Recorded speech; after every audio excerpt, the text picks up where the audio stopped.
Hey, the Biochemistry Academy here. We are going to begin a serial course on nucleic acid chemistry or the chemistry of nucleic acids. Now, the question is, what are nucleic acids? Now, there are two forms of nucleic acids which are DNA and RNA. DNA is called deoxyribonucleic acid and RNA is called ribonucleic acid. DNA stores genetic information and it is located in the nucleus of the cell, serving as the cell's library, while RNA transfers genetic information from one part of the cell to another, and they are mostly found outside the nucleus. They are used in protein synthesis to make protein. So we can simply define nucleic acids as large biomolecules which are essential for all living organisms that are primarily responsible for storing and transmitting genetic information. Both DNA and RNA are both polymers. Now one might ask, what are polymers again? Well, polymers are simply a long molecule that are made up of tiny units called monomers. Now the monomers that makes up DNA and RNA are called nucleotides. The nucleotides that makes up DNA is called deoxynucleotide, while the nucleotide that makes up RNA is called ribonucleotide. Now, each nucleotide have a pentose sugar, a nitrogenous base, and a phosphate group. In DNA, the type of sugar is a 5-carbon sugar called deoxyribose. Then in RNA, the sugar that is present is called a ribose sugar. Now the difference between DNA and RNA is the extra hydroxy group in the sugar of RNA. Now let us number it starting from carbon 1, 2, 3, 4, and 5. Carbon 5 is out of the pentose ring and it is where the phosphate group is attached. Notice that at carbon 2 we don't have a hydroxy group in DNA, and that is why it is called deoxyribose, because it is lacking an oxygen, while in RNA the oxygen is there at carbon 2 forming a hydroxy group, and that is why it is called a ribose sugar. So basically that is why they are both called deoxyribonucleic acid and ribonucleic acid.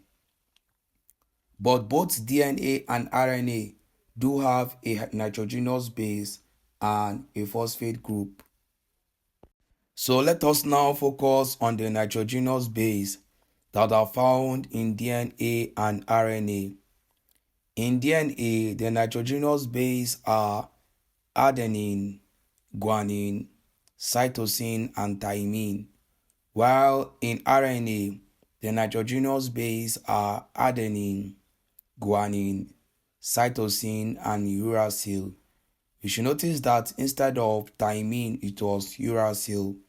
Now, these are the difference in their nitrogenous bases. So, thymine is only found in DNA, while uracil is only found in RNA. The nitrogenous base that we just talked about can be divided into two categories, which are purines and pyrimidines. Purines. The purines contains two rings.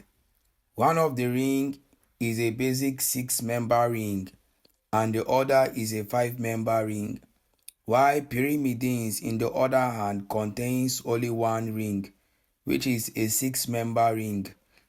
Now the purines include adenine and guanine, while the pyrimidines include thymine, cytosine, and uracil. Now let us look at their structure and the numbering of this structure. So we are starting with the purines, which are adenine and guanine. Now in the first ring of adenine, they contain a 2 nitrogen atom and 4 carbon atom. In the second ring, they also have 2 nitrogen atom. Now both adenine and guanine have similar structure in their rings. They have a double bond here, here and here, and a hydrogen here. Now let us talk about where they differ from each other. Adenine has an amino group which is NH2 on this position. That is where it is different from guanine, because guanine has an amino group towards this side and having a carbonyl group in this location. So that is the difference between adenine and guanine. Now let us talk about the numbering of the rings. So the first nitrogen is numbered 1, and we are counting it in a counterclockwise direction. So 1, 2, 3, 4, 5, 6, and then we move to the 5-member ring from the nitrogen here, 7, counting it in a clockwise direction, 8 and 9. There is a key thing to note with purines. Purines, when attached with a ribose, the ribose ring is attached at the N9 position, meaning that the 9th position of nitrogen in the purine ring. Well, you need to take note of this, maybe in case you are asked in your test or exam. Next, we'll talk about the pyrimidines, and we said that there are 3 pyrimidines, which are cytosine, thymine, and uracil. Let us first look at their structure. Now, they have a 6-member ring with 2 nitrogen atoms and 4 carbon atoms, just like the 6-member ring in purines, just that they don't have the 5-member ring in pyrimidine, because we say that pyrimidines have just one ring, which is the 6-member ring. Now we are counting it from the nitrogen here in a clockwise direction. So 1, 2, 3, 4, 5, and 6. If a ribose was to be attached to it, it will be attached at the N1 position. So we should also take note of that. In pyrimidines, a hydrogen is here, a double bond here at position 5 and 6. Now for thymine, we have a carbonyl group at position 2 and position 4, and a hydrogen attached to nitrogen here, and a methyl group on position 5. Now, uracil looks similar to thymine with only one difference. Now, in uracil, there is no methyl group but a hydrogen. Now, in the case of cytosine, there is also a carbonyl group on position 2, like thymine and uracil, but there is a difference in cytosine, and that is there is an amino group which is NH2 on position 4 plus a double bond here. So that is how cytosine differs from thymine and uracil.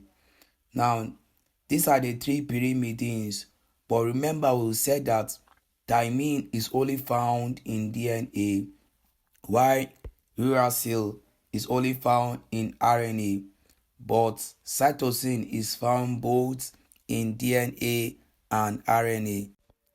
Oftentimes, students are asked, what is the difference between a nucleoside and a nucleotide? So what will you say if you were asked? Well, let us state the difference. Remember we said that A nucleotide is made up of three basic parts, which are a ribose or a deoxyribose sugar, a nitrogenous base, which could be a pyrimidine with one ring or a purine with two rings, and also a phosphate group that is attached to it. Now, in the case of nucleosides, it doesn't have three parts, but rather it has two parts, which is the 5 carbon sugar and the nitrogenous base. It does not have a phosphate group attached to it. So this is the difference between a nucleoside and a nucleotide. In our next video, we'll talk about DNA, looking at the structure, the types, and the properties of DNA. Please don't forget to like, share, and subscribe to the Biochemistry Academy for more content like this. Arigato.